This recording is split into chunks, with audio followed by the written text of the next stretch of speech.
Well, we know what happens in Vegas doesn't stay in Vegas, but was Mike Hazen's comments enough for us to believe that the Diamondbacks will not trade Ketel Marte this offseason? We're going to break things down, but we're going to do that in 30 seconds. Don't you go anywhere.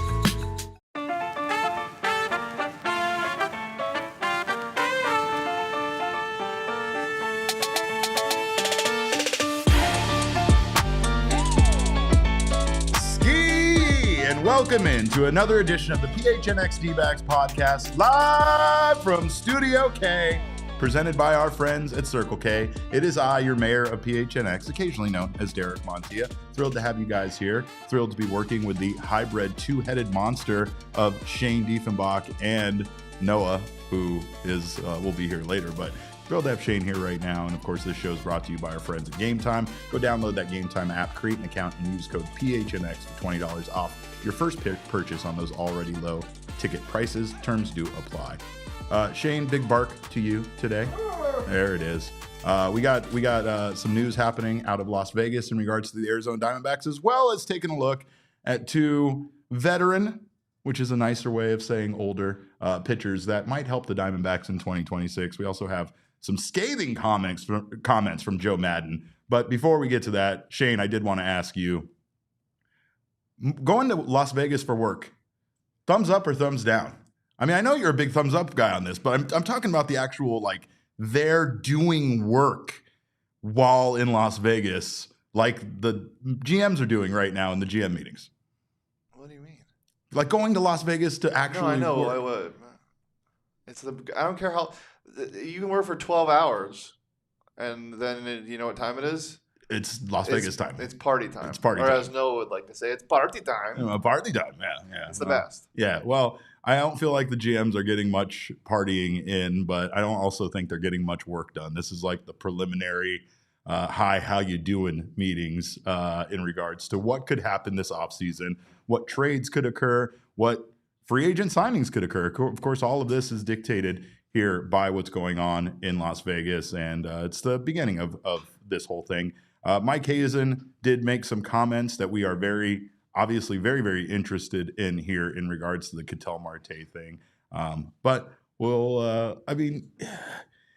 does it? I'll preface this before we get into the comments with saying, does it really matter? We already know Mike Hazen's strategy as a GM. We know that he's not going to let on too much information. He's not going to, blatantly tell us, the fans or the public, that Ketel Marte is in fact being shopped around. That doesn't seem to be the case. And Mike Hazen said that it is most unlikely that any moves like that get made. This is what Mike Hazen said on the MLB Network when asked about a trade for Ketel Marte possibly happening this offseason. Mike said, "We get asked about all of our best players. We have a lot of really good players on our team." Humble brag right there. The team, the way we're constructed, teams call us all the time and ask about those guys. A lot of times they're like, "Hey, I know you probably won't talk about it, but we want to express interest." So that's what's happened so far this offseason. It's happened every year since we've had him and all the other good players we have, and we'll see where the conversations go beyond that. But I'd say it's mostly unlikely for that stuff to happen, meaning for any of those position players, those good position players the Diamondbacks have, to be traded. Now, according to a report from Nick Picoro, there is a likelihood, as we've discussed many times this offseason, that the Diamondbacks could move Alek Thomas or could move Jake McCarthy this offseason. That's very likely. But this is in regards to those core players. This really just addresses Corbin Carroll, Geraldo Perdomo, and Ketel Marte in this case. And again, the mostly unlikely comment is interesting because it's a meaningless comment. I will say that. I say that because I think Mike Hazen's being truthful here, but there is no way any general manager of any baseball team can go on record like this in an interview and say, we are 100% not trading Ketel Marte. And the reason why is because regardless of the feeling on that, the position on that, there is no, that you never know when a team might blow you away with an offer that you just simply can't refuse.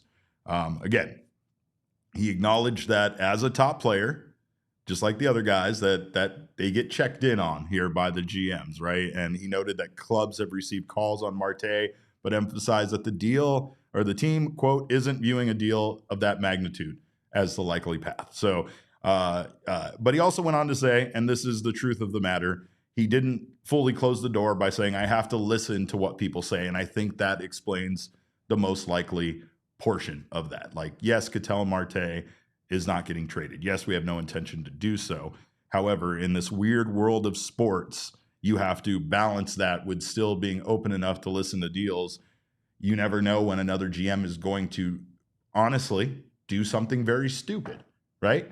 And that's what you could consider a trade for Ketel Marte being on our side, right? On the Diamondback side, you could very much say that trading away an MVP caliber player like Marte, one of the best, if not the best second baseman in all of MLB, for obviously not prospects, right? This would have to be a deal where these are major league ready players, proven players, and guys that can directly address the needs that the DBacks have this offseason. It also leaves them with a gap. We were talking yesterday about adding Pete Alonso to these three players because of how good they are at getting on base and how much the Diamondbacks would still benefit from having that power at the end of the lineup, or not at the end of the lineup, but, you know, hitting in the heart of the lineup there.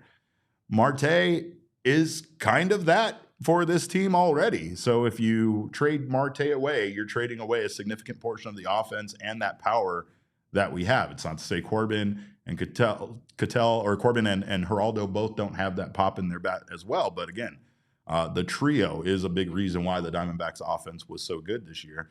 You remove that component, even for starting pitching, and you're reducing, you know, the one of the biggest strengths of this team down and maybe bringing the pitching up some. But there are some names that are being floated around in Las Vegas at the GM meetings that make things very intriguing. And that's the thing here where Mike Hazen can't completely close the door. The truth of Ketel's contract and how good he has been makes it nearly impossible to trade him. This is a very team-friendly contract. He's under team control through 2030. That's basically his prime years, despite some people apparently online feeling like he's past his prime, which is couldn't be further from the truth. But again, it would take a lot. And again, the thing that the Diamondbacks might have to sacrifice there is how many years of control they have Ketel for to get somebody else that might still have at least a few seasons of control, like a starting pitcher. But still, they're not going to get that number of years of control out of a player at the price that they're paying for Ketel Marte in any other deal, right? That's another thing to keep in mind too. If the Diamondbacks trade Ketel even in a blockbuster deal, they have to take on the contract of that player they're bringing on. And in this case, once again, Ketel's team-friendly contract really does make it difficult to consider trading him unless, again, the talent is the exact pitching talent that Mike Hazen is pinpointing, which is young, controllable talent. If that's the case, if the Blue Jays suddenly make a Trey Savage available, we're all in maybe, but this is different, right? And I doubt the Diamondbacks, I doubt any team is going to want to, you know, put up a player of that caliber for Ketel Marte, right? So that's the reason why none of this makes sense. However, for some reason, and those reasons being the 10-5 rights of Ketel Marte, the rift that he had with his team over going to the Dominican Republic, time missed, these are the reasons why people feel like a Ketel Marte trade is happening. But I don't really feel like the Diamondbacks as an organization or Mike Hazen as a GM have been floating it out there that they want to find a trade for Ketel Marte, nor would they, even if that was the case, right? It's another factor to consider here. This whole Ketel Marte trade thing is also much more difficult to navigate, considering how close to the vest Mike Hazen plays his cards. He does not usually let things that are in the works be known, because if they fall apart, he just kind of sweeps that under the rug, and it doesn't look like, you don't have all of this information out there. You don't have the situation the Toronto Blue Jays had where they were certain that, Shohei Ohtani was on an airplane headed to Toronto, when that totally wasn't the case. But I will say, Hazen did frame Marte as part of their core, and that is a strong indicator here that what his value is to this franchise, what his identity is to this franchise. Many of us see Ketel Marte as the face of this franchise. You see him as being obviously a leader on the field and quite frankly, one of the best players that the Diamondbacks have, right? But I will say this. Rumors at the GM meetings, they're heating up a little bit, and there's been some talk of some starting pitchers that could be available as a trade candidate, and some of those starting pitchers are incredibly good, including Freddy Peralta from the Milwaukee Brewers, who apparently it looks very likely will be moved this offseason from the Brewers, and Kingman's own Tarik Skubal. I've been beating the drum about that. That makes Noah absolutely sick to his stomach just to hear that. And again, this was confirmed via sources through Yahoo Sports. And our guys over there at Cespedes Family Barbecue know what they're talking about for sure. But they said Freddy Peralta likely to be moved by the Brewers with one final year of team control left on his contract. Probably not a good match for the Diamondbacks, considering that you do not want to give up that many years of control for Ketel Marte just to get a year rental of Freddy Peralta, essentially. Meanwhile, on the other side of the discussion, Tarik Skubal, not a lot of time left on his contract either, but a guy that I might be willing to hear you out on. I'm just saying. I know that might not be a need for the Detroit Tigers, not a good fit, but it's a good fit for me. It's a good fit for my heart, and it's a good fit for the great state of Arizona, whose shirt I'm proudly rocking today. We do have now, like I said, we got the hybrid two-headed monster of Noah and Shane today. We got Noah on the ones and twos. Noah, thoughts on that and this whole Tarik Skubal thing kind of becoming a little bit more of a conversation? Like, it feels like there was a rumor. I feel like it kind of got squashed, and now, like, with the GM meetings, it feels like it's kind of just heating up again. Yeah, I know it's been a pretty hot topic in Detroit that they're not, like, I think they're really far off on the contract for the Tigers and Skubal. But, I mean, if I'm being honest, if they have to trade Skubal, this is the one place that I would want him to be. Sure. Like, you selfishly, for sure. Oh, yeah. But what do you think about, as a Tigers fan, Marte on the Tigers? I think it's actually I think that would be a great fit. Yeah. It's something I think we need. We don't have, like, a consistent, like, hitter. Mm-hmm. It's our best hitter is Riley Green, and he is a strikeout machine.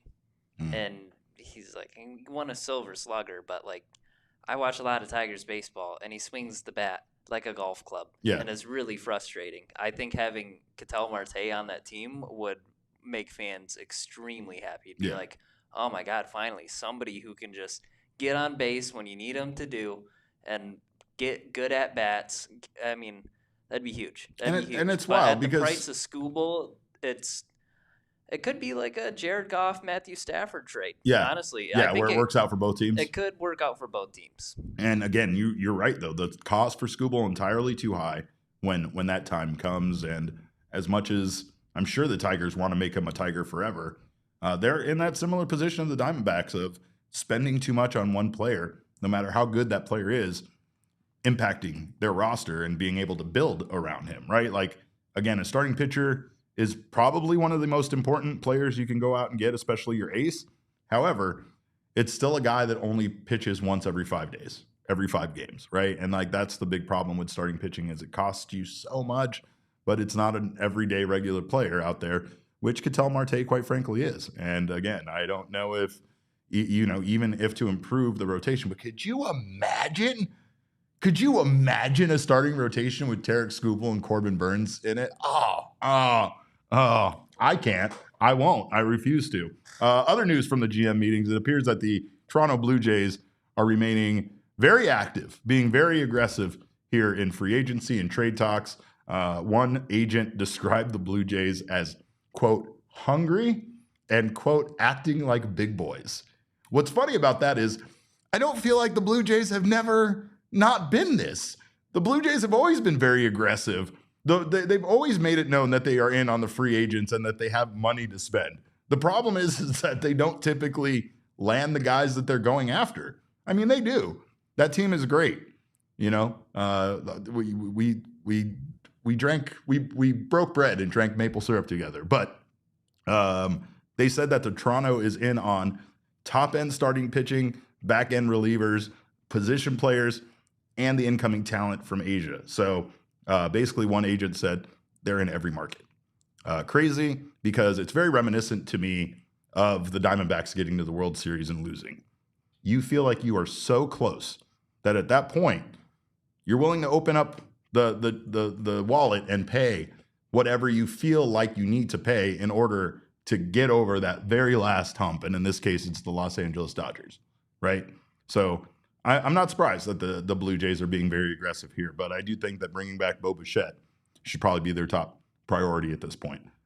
Meaning other news involving the market, apparently the closer market, very hot, very high in demand, and that impacts the Diamondbacks quite a bit due to the amount of teams that are currently seeking high leverage arms, and quite frankly, the caliber of the closers and relievers available on the market. There are some really good relievers out there. And, you know, you got Edwin Diaz opting out of his deal and apparently trying to set a new record. He wants another deal that broke his old record for a new record. And that's crazy. If he does that, it does impact the market. And it does, once again, whoever scoops him up most likely will be the Mets again, but might not be. Right? Could you imagine an Edwin Diaz being added to the Los Angeles Dodgers? I won't. I can't. I refuse to. But again, that could impact what the Diamondbacks end up paying, or if the DBacks, quite frankly, have the resources to go out to the free agent market and be able to add a reliever like that to their team. Again, starting pitching, incredibly important for this team. If they could still land a kind of a deal in a short-term starting pitcher that's reliable, like a Merrill Kelly, to bring back to this team, or perhaps one of the talents that I listed in today's episode, which we'll talk about, perhaps the Diamondbacks will have enough money to do what they can do, especially if they can get themselves a veteran starter who they could, at some point during the season, when Corbin Burns returns, convert to that high-end reliever that they need to help out the bullpen, along with Justin Martinez and A.J. Puck returning to help that relief corps. So, again, very interesting there. Last thing I want to talk about is Brian Cashman was unable to attend the GM meetings due to some non-baseball related issues. And I can only wonder how left out you feel as a general manager, especially one of the Yankees, right? A general manager of the Yankees who has probably endless resources to spend and all sorts of needs in order to get that team back into being what they feel is competitive for a World Series title, right? So I can only imagine the FOMO you have as a GM having to attend the GM meetings via Zoom. That feels miserable. Now, we did hear Mike Hazen at one point tell us that even though they will stay in hotel rooms literally next door to each other, these GMs do not walk out into the hall and knock on each other's door and have a conversation face to face. They'll be 50 feet away from each other with simply a wall at the Hyatt Regency separating them, and they'll still be texting each other about deals. So I don't know how much it impacts it, but it is in Las Vegas. And if there's anything that's going to give you FOMO, it's having your coworkers, AKA your fellow general managers, be running around Las Vegas, having a great time, eating great food, and doing it without you. Trust me, I know that. I know something about that. My friends do it to me, and it works every single time. All they have to do is go on one vacation without me, especially to Las Vegas or New Orleans. And the pictures, the social media posts, everything that they send me in our group chat will be enough for me to turn things, to literally turn around in that moment, go buy a plane ticket and fly out to meet my friends. So shout out to Brian Cashman for having to figure it out via Zoom and get that FOMO. But we are going to talk on the other side of this break about two starting pitchers, veteran starting pitchers. I'm not going to heap the old word on them because, again, we don't do that on this podcast. But we are going to talk about two veteran pitchers that are free agents who could help this Diamondbacks team in 2026 and could convert into a hybrid starting pitcher relief pitcher that the D-backs are seeking to help them out in the first half of the year. So we're going to talk about two guys on the other side of this break. Don't you go anywhere. You're watching the PHNX Diamondback Show. Well, we love our friends at Pure Edibles. They definitely help make watching all these sports more tolerable. The Suns are pretty good right now, but if you are planning on watching a Cardinals game, make sure to stop by your local dispensary and pick up some Pure Edibles. It's the best way to get through that train wreck. Now, you can get a wide variety of candies and strains and effects from our friends at Pure Edibles. They don't just have gummies, they have hard candies, chews, soft candies, kicks, which are their version of Starburst, and so much more. They also offer a wide variety of effects, which are clearly listed on each one of their tins. But right now, they're also offering a wonderful collaboration with Mother Road Brewery up from Flagstaff, Arizona. Has one of the best IPAs in all the land, Tower Station IPA. Now, these two wonderful forces come together to form Noble Road and to present to us their new Tower Station IPA all-in-one, where it is hoppy hour all the time. This new offering captures the crisp citrus and piney hops of Arizona's favorite IPA, but with a smooth THC twist in an all-in-one device. If you're in Arizona right now, swing by your local dispensaries and grab your Tower Station all-in-one from Noble Road. Cheers to happy hour all day, every day, and go find yourself some Pure Edibles products from one of over 130 dispensaries across Arizona. Well, it was another wild weekend in football, and of course, whatever the moment, it's never ordinary at Bet365. Make sure to download that app and get down on all of the action. Bet365 has NFL offers throughout all the season and college football offers, including their early payout offer on both of those. It's all football. It's all football. And if they have an early payout offer where you are a winner if your team goes up in an NFL game or a college football game by 17 points with an instant payout and your parlay selections, which will be marked as winners as well. They also have a wide variety of fun to be had over there during the football season. So check out everything they have, including their same game parlay on Sunday offer, as well as their Thursday night touchdown offer. You can also get down on all sorts of offers for NBA, which they have a tip-off Tuesday offer and an early payout offer over there on NHL hockey. They have all the sports covered. Of course, they have more than 90 million users worldwide, and they offer the widest range of games and markets across 78 sports. Right now, new customers can get $200 in bonus bets when you bet $5, win or lose. Sign up, use the code of PHNX365, deposit $10, and place a bet for $5 to get $200 in bonus bets. If your bet wins or loses, bonus bets can be used on the spread, totals, players, props, futures, and more. Whatever the moment, it is never ordinary at Bet365. Must be 21 or over and physically located in Arizona. If you or someone you know has a gambling problem and wants help, call 1-800-NEXT-STEP, text NEXT STEP to 53342, or visit problemgambling.az.gov. Well, one thing that Diamondbacks fans are going to have to get used to is shopping in the bargain bin. And I know sometimes shopping in the bargain bin isn't really even a bargain. Those prices at Dollar Tree sometimes, complete ripoff. Just sometimes. Sometimes they're good, sometimes they're not, right? And the same could be said about shopping in the bargain bin for Major League Baseball pitching. Even with shopping in the bargain bin, some can be good, some can be bad. And who knows if either of these pitchers are even going to be considered a bargain when an offer is made. Now, one guy has a very, very strong connection to the team he currently plays for, and there's a good chance he could resign there. But another guy that I kind of like, and I think, once again, one of my prerequisites here is a player that's a free agent, a pitcher that's a free agent that had a bad year, but a consistent track record and maybe even some other variables, some other stats that might say that his season was a little bit better than the numbers indicate. And one guy that comes to mind is free agent starting pitcher Nick Martinez from the Cincinnati Reds. Martinez did not have himself a very strong 2025 season, as you can see there. The whip's pretty decent at 1.207, to be honest, but his ERA at 4.45, not good. Far too reminiscent of what the Diamondbacks starting pitchers right now or in 2025 did. He did post opponent batting average of 254. He had a FIP of 4.33, which is just, I guess, below league average or above league average, depending on the way you want to phrase that. A little bit worse than league average, let's put it that way. And then his strikeout to walk ratio, 2.76. But again, the reason why I feel like Martinez would be a good fit for this team is due to the fact that he's coming off of a bad season. And, again, he is a guy here that logged a lot of innings in 2025, meaning that he is durable and has that ability to give the Diamondbacks exactly, kind of what they need as a starting pitcher throughout this long season. He logged 162 or 165 and 2/3 innings. And again, that reliability for a guy that pitched over 150 plus innings is great. In 2024, though, he posted some really good numbers. In 2024, Martinez posted a stellar season. He had a 3.10 ERA and a 1.03 WHIP in 142 and a thirds innings, and he just demonstrated a lot of things. He had great command.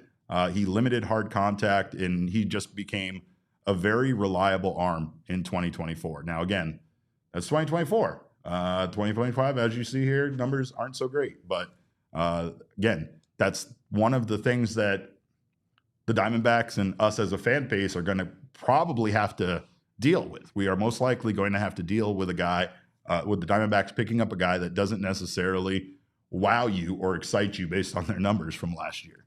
But given the Diamondbacks have already made big investments, adding Martinez is just a lower cost way to strengthen depth.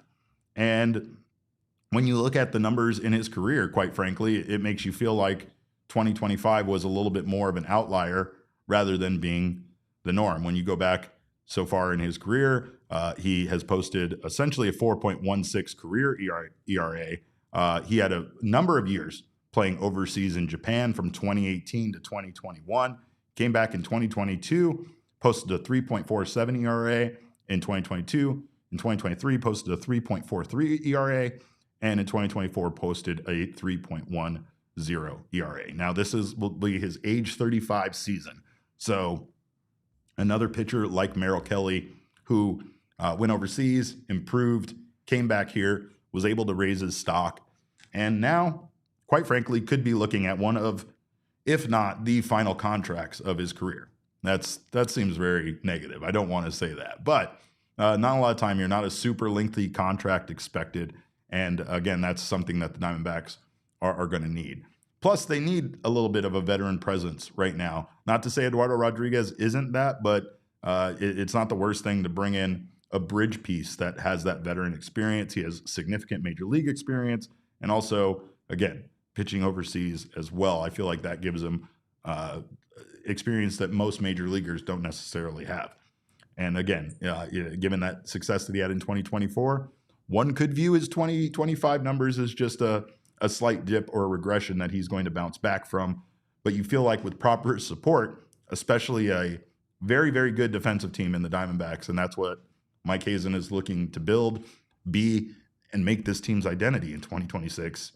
He might be able to replicate or approach those 2024 numbers. But again, that 4.45 ERA, not elite.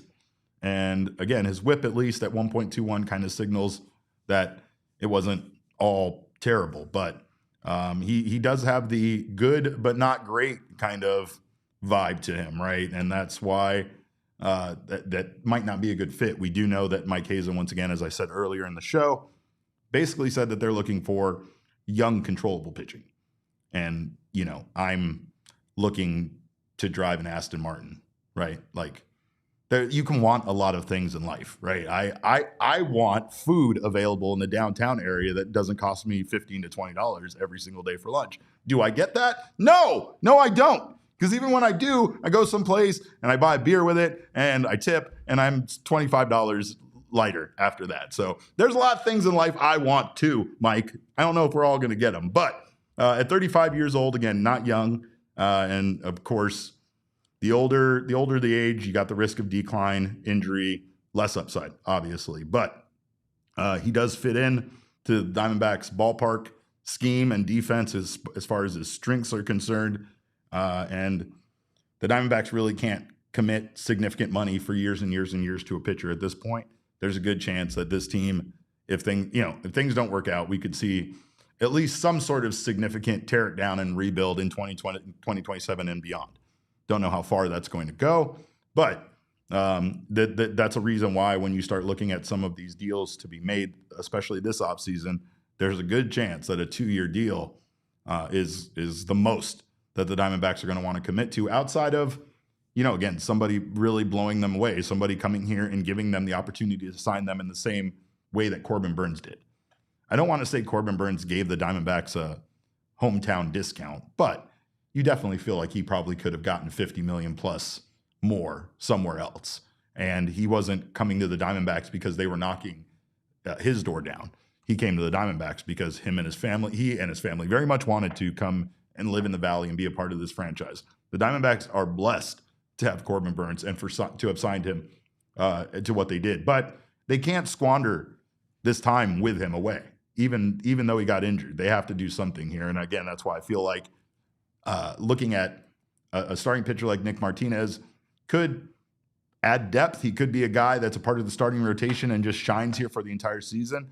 He also could be a guy that, again, they could potentially turn into a reliever. Not to say that he's really been that in his career, but again, that's I don't feel like that's completely outside of the realm of possibility. I mean, he has had some relief appearances. I believe last year he had 26 starts, but he played in 40 games. So he has come out of the bullpen before. And even if he doesn't reach his 2024 peak that he was in the past, he's still likely to provide value. And again, potentially more value or as much value as many other comparable free agent pitchers that are available on the market. And it's probably going to cost you less. It's also going to be a better option than any internal fill-ins that the Diamondbacks have. And that's something that we'll have to probably reiterate time and time again when it comes to these particular type of signings. Like, these are guys that are going to be the complementary pieces to the core the Diamondbacks have here. But as time goes on, they're losing more and more pieces of their core. And they also don't really have, pitching that seems to be part of their core outside of Ryan Nelson. It was said that really at the GM meetings, the only two guys that seem to be untouchable by the Diamondbacks are Corbin Carroll and Ryan Nelson. And that's actually really awesome to hear in regards to Ryan Nelson, because he is a guy that deserves to have that kind of label of being untouchable placed on him. And he will be a big part of this starting rotation next year and for the rest of his career here in Diamondbacks. No more bullpen for Nelly. But again, you bring in a guy here like Nick Martinez, and it's not out of the question to ask him once Corbin Burnes returns to maybe step into the bullpen and be a high leverage arm for this team. And that, I think, is going to have to be at least one of the two starting pitchers the Diamondbacks sign. So Nick Martinez, again, as far as his role is concerned, is he a true starter? Is he a hybrid starter reliever? The best role or the best results may come if his role obviously is well defined. So maybe if he comes in knowing that he's going to be a starter that converts to a bullpen arm for this team, that might be something that he accepts and wants to do rather than it being something that's just a factor as the season goes on. However, if he shoves and he's awesome, then there's no reason for him to go to the pen. We'll I'm sure we'll have some other starting pitcher that I can't curse on. I miss cursing so much, but S word's the bed. Let's just say that. But we're going to take a break here, and on the other side of this break, we are actually going to talk about another guy, Chris Bassitt, and discuss if he would be a good option for the Diamondbacks to add on as a free agent pitcher, and if he would even want to leave Toronto at this point. We're going to talk about that on the other side of this break. Don't you go anywhere. You're watching the PHNX Diamondback Show.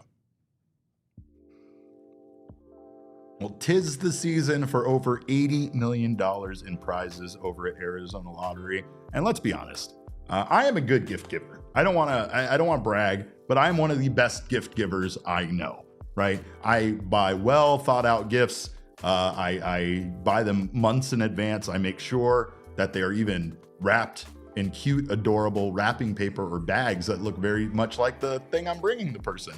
But still, I will be outdone by the guy that stops last minute at a convenience store, probably a Circle K, and picks up some Arizona Lottery scratchers. That person is going to be coveted as the true hero of the holiday party, and that's because everybody loves holiday scratchers. There are 6 festive scratchers to choose from right now, including Cash Countdown, which has prizes up to $250,000, and my favorite, Candy Cane Cash, which does in fact smell like candy canes. It smells like fresh peppermint, and I will scratch it every single day of my life. But of course, love to play and spread holiday cheer this holiday season with holiday scratchers from the Arizona Lottery.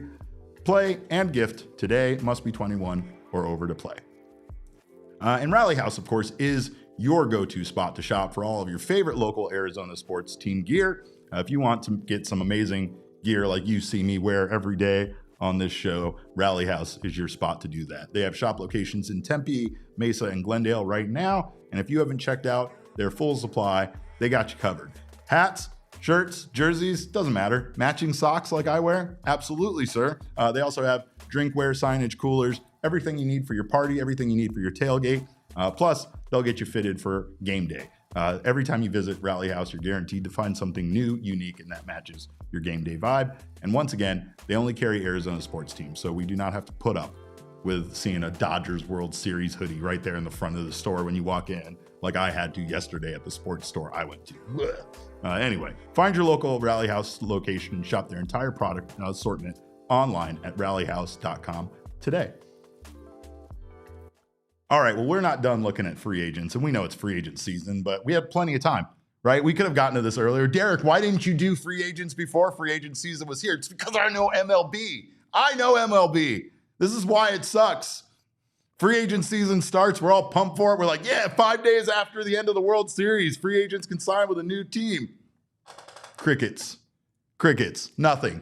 And that's because that's how Major League Baseball is. You got these GMs out there playing the Buffalo slot machine, getting down on the little Konami horses out there and not getting deals done, not making trades, not signing free agents. But again, that's why we have plenty of time to go over it on this podcast. And of course, another name that we've talked about a little bit is Chris Bassitt. And Chris Bassitt, a veteran stud in Major League Baseball, a guy that had himself an incredible season and was a huge part of why the Toronto Blue Jays made it all the way to the World Series. He's just a consistent veteran presence that gives you consistent veteran production. Had a 3.96 ERA in 2025, a 1.327 WHIP, 4.01 WHIP, FIP.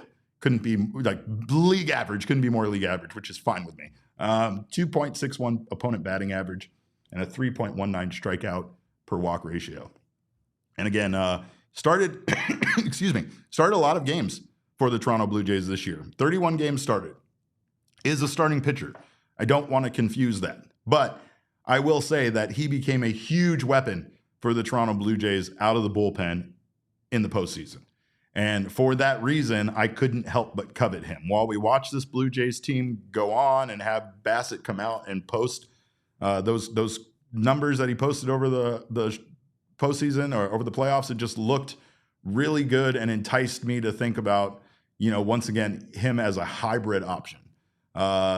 He, of course, could be that guy that gives the Diamondbacks exactly what he gave the Blue Jays out of the pen in the second half, while still being that arm that can help their starting rotation through the first half of 2025. And again, also a guy who could be so good, very durable. He's pitched a lot of innings, pitched 170.1 innings last year, 171 innings in 2024, 200 innings on the dot in 2023.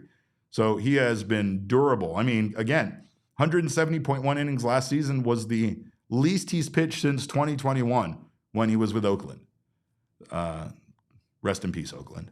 But again, he is a guy that continues to be a stud, continues to be one of the best pitchers in baseball. And again, even though he's, 36, this will be his age 37 season. Again, another reason that he won't be expecting to sign a huge long-term deal, but a guy who could fit right into that 2-year deal that I think the Diamondbacks might be willing to go to. I'm sure I really feel like a 1-year deal is what they're seeking, but Chris Bassitt probably wouldn't be seeking that at all.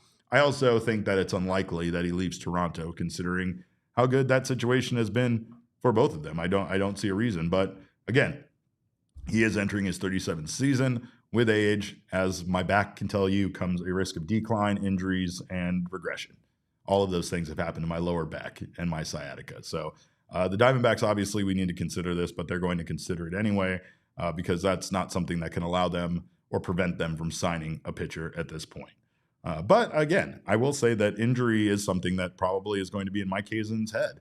It's hard not to after what happened to this team in 2025. So the caveat with these older pitchers is going to be the fact that they're older and that, again, there's part of, I'm sure, Mike Hazen and the front office's thought process that this team can't risk investing into yet another starting pitcher that could potentially injure themselves. But like in the case of Martinez and here with Bassitt, these might be older guys, but these are guys that overall have done a great job of staying healthy in their careers and providing their teams with plenty of innings pitched, right? And again, you look at his numbers, 3.96 ERA over 170.1 innings, or in the third inning, 166 strikeouts, 1.327 whip. I don't hate those numbers. And again, they were very close to his career numbers as well. Over his very lengthy career, Chris Bassitt has a 3.64 ERA and a 1.25 whip. So not a lot of regression there and hasn't.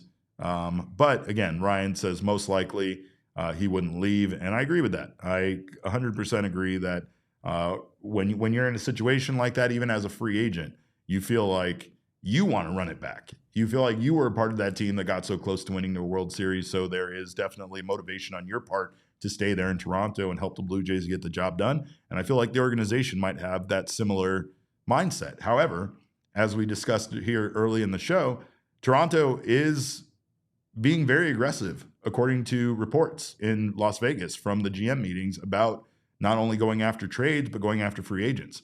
They're trying to upgrade their team.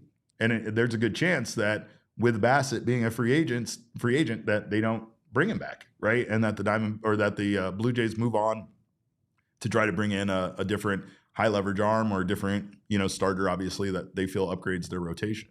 So I don't think that it's that out of the question to say, even if Bassitt doesn't want to leave, that the organization might not bring him back. But if Arizona does believe that they are in any kind of win window here in 2026, and we've talked about that, they almost kind of have to be all in. They have to be all in for the final 2 seasons of Corbin Burns' contract. They can't just let this could be the final 2 years of his contract. That still remains to be seen.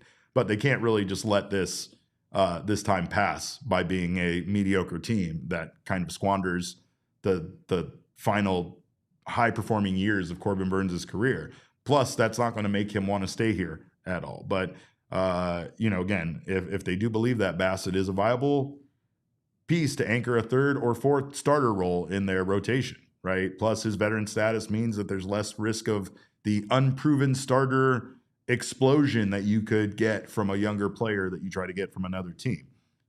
Plus, proven track record means that, those inconsistencies that we've seen out of pitchers that the Diamondbacks have acquired, there might be a less likelihood of that. But again, a short midterm deal, 2 years, maybe 3 with an option at the most makes sense.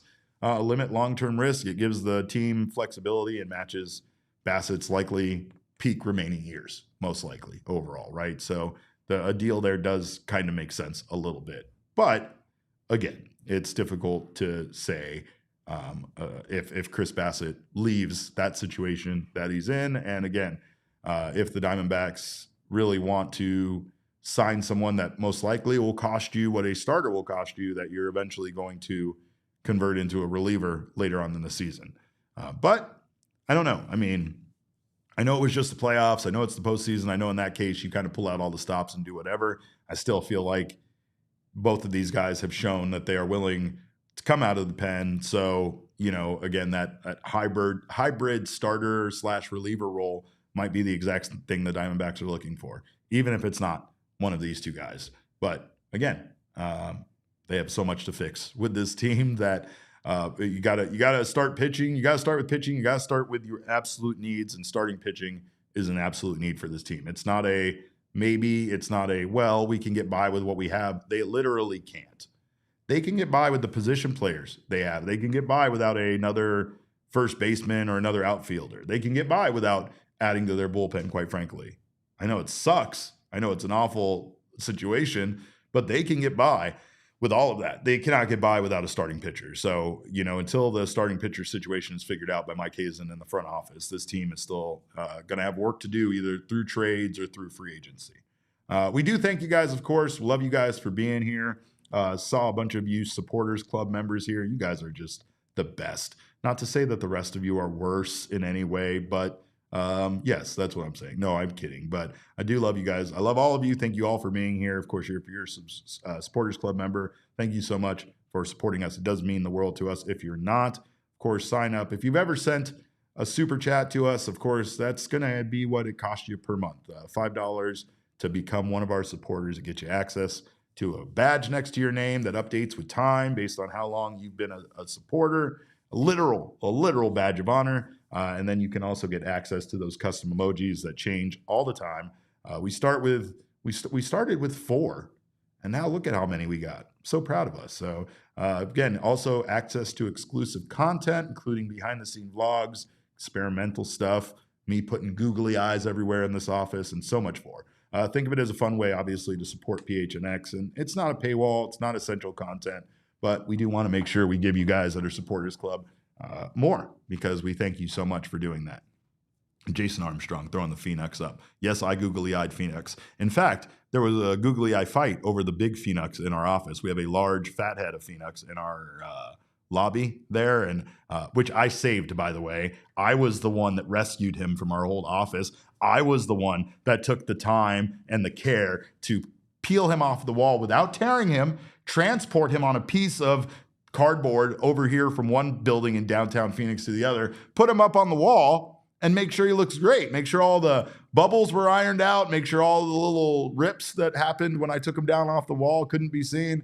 So as far as I'm concerned, he is my son out there, and I will googly eye him whenever the hell I want to. So to the person in this office that keeps removing the googly eyes from the large Phoenix, come see me after class. We're going to have a talk, maybe downstairs in front of her roomies. But of course, we got more to talk about, including hiring news around Major League Baseball. Our pal Adam Eaton, former Arizona Diamondback, has been hired by the Los Angeles Angels of Anaheim, California. I don't know what they're called anymore, but former Diamondbacks outfielder Adam Eaton, he's been hired by Kurt Suzuki and the Angels as their new outfield instructor.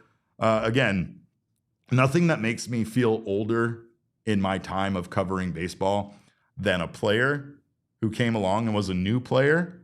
He played his entire career, and now his career is ended, and now he's a coach with a team. Nothing makes me feel older than that. So thank you to Adam Eaton for doing that to me. He does turn 37 here on December 6th, so happy early birthday to him. And he finished his 10-season playing career as an outfielder with the Angels back in 2021. He was a teammate of Suzuki with the Nationals in 2019 and 2020, and also the first Arizona Diamondback to ever follow me on social media. So that's really why it makes it an important story, is that Adam Eaton was the first D-back to follow me. Shout out to Adam Eaton. Also, in other hiring news, Joe Maddon is very mad at the Giants.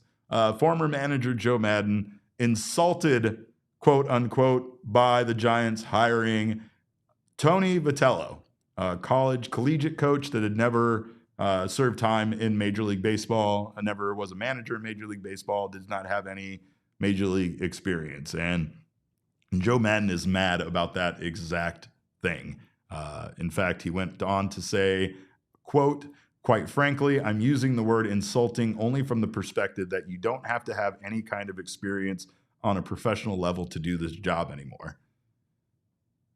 I feel attacked.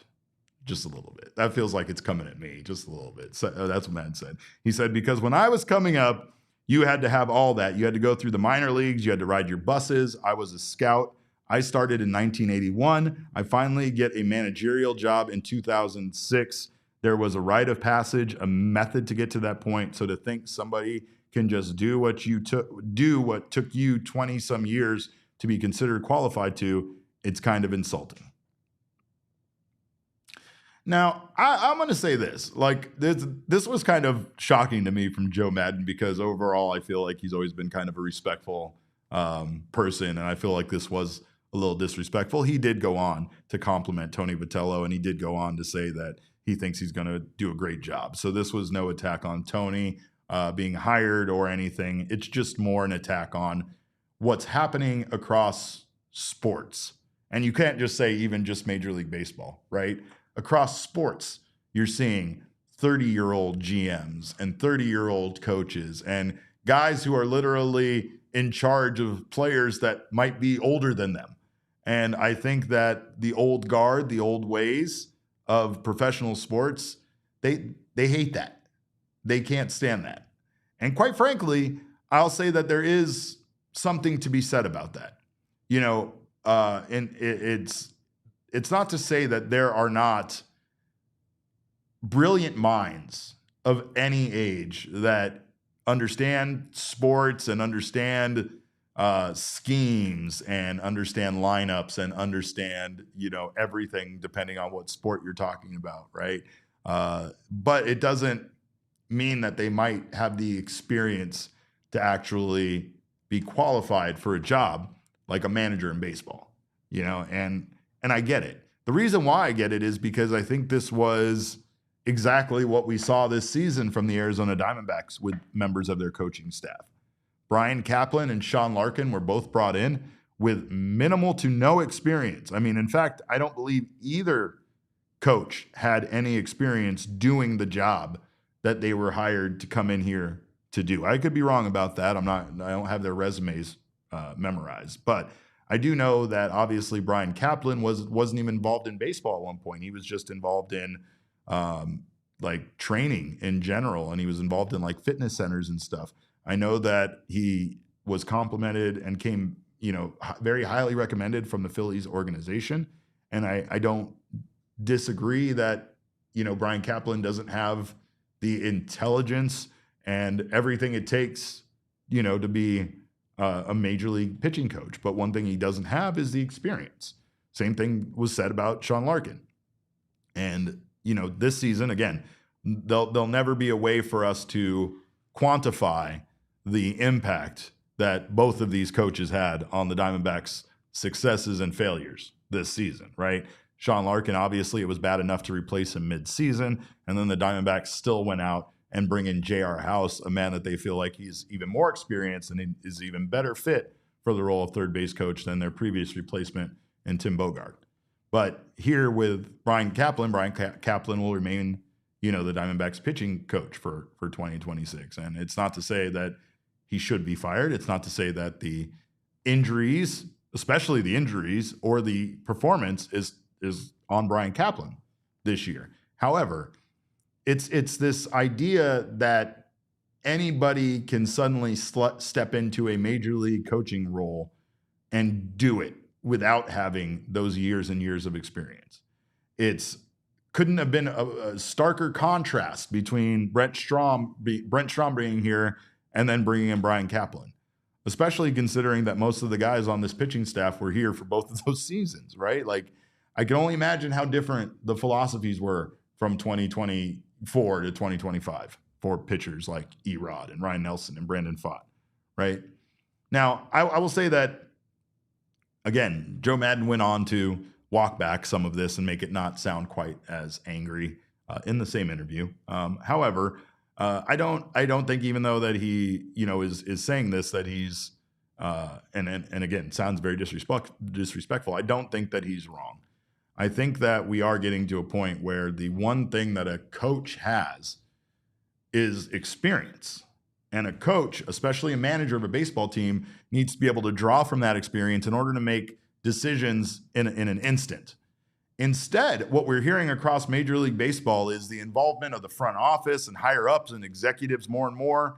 Torey has said he has a seat at the table when it comes to the lineup construction and the starting rotation and other factors. Like, that's crazy to me. And again, maybe that's the reason that it is allowing for younger managers and people with less experience that have never done it at a major league level to become managers. As far as the front office and organizations see it, it might just be easier to have a guy that isn't going to resist so hard, that doesn't have all of that experience, so that they can kind of puppet master him and control him and have him do the things that they do. I also think that there's something to be said about having a fresh coaching perspective on baseball, especially a sport like this that's been around for so many years. It's the reason why analytics came in and took over in the way they did, because despite there being resistance to it, despite old guys being like, I don't need to know, exit velo, I use my gut, right? But still, they have they accepted analytics, quite frankly, because it worked and it helped immediately. It helped improve teams. So this is, going to a younger demographic as far as coaching is concerned, or in general, a mind like Tony's that has not ever managed in baseball just might be that fresh take they're looking for. I get it. I also think that it's the San Francisco Giants, and I feel like that was a fairly coveted managerial position. I think that we talked about if the Diamondbacks would have parted ways with Torey Lovullo, that they would have been they wouldn't have been in a great position as far as what they could do to get a new manager here, because there are a lot of teams currently seeking managers. The fact that there are so many teams seeking managers makes it difficult to have this be a viable landing spot for the best of the best, right? It's not to attack us as an organization, but you have to be real. The Diamondbacks, this wouldn't be the most ideal landing spot for a manager that had his pick of which teams to go to. And when you look at the positions that were available across Major League Baseball, including the surprising hiring that they had there in San Diego and the other surprising hiring they had in San Francisco, those jobs were probably fairly highly coveted and probably would have been the direction, a manager that the Diamondbacks wanted to sign went in. However, both of those organizations decided to go with very surprising, very young, managers that do not have experience, that lack experience at a managerial level in Major League Baseball. So it'll be interesting to see. And quite frankly, I hope it doesn't work out for them. I hope it doesn't work out for the Giants, and I hope it goes even worse for the San Diego Padres. I hope all of the bad things happen to both of your franchises and nobody but yours and the Dodgers. That's what I hope. But again, I can hope for a lot of things in life, including that cheap meal in downtown Phoenix, and I'm still not going to get it. So we'll see what happens. I'm sure both of those teams will somehow find a way to be even better next year than they were this year. I'm a little miserable sometimes. Sorry about that. Love you guys. Thank you guys so much for stopping by. I think we do have a super chat from Emily. She says, Derek, did you like the pictures I mentioned? I didn't see the pictures. Oh, yes.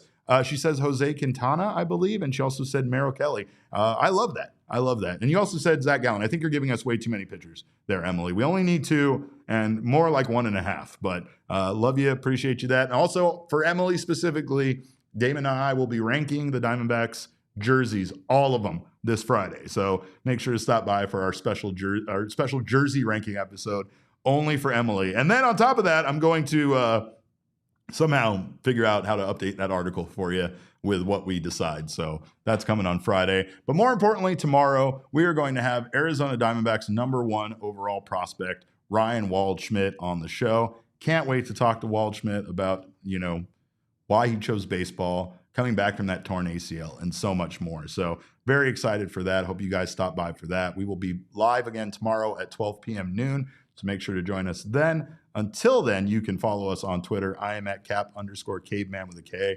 Noah does not want you to follow him on any social media at all.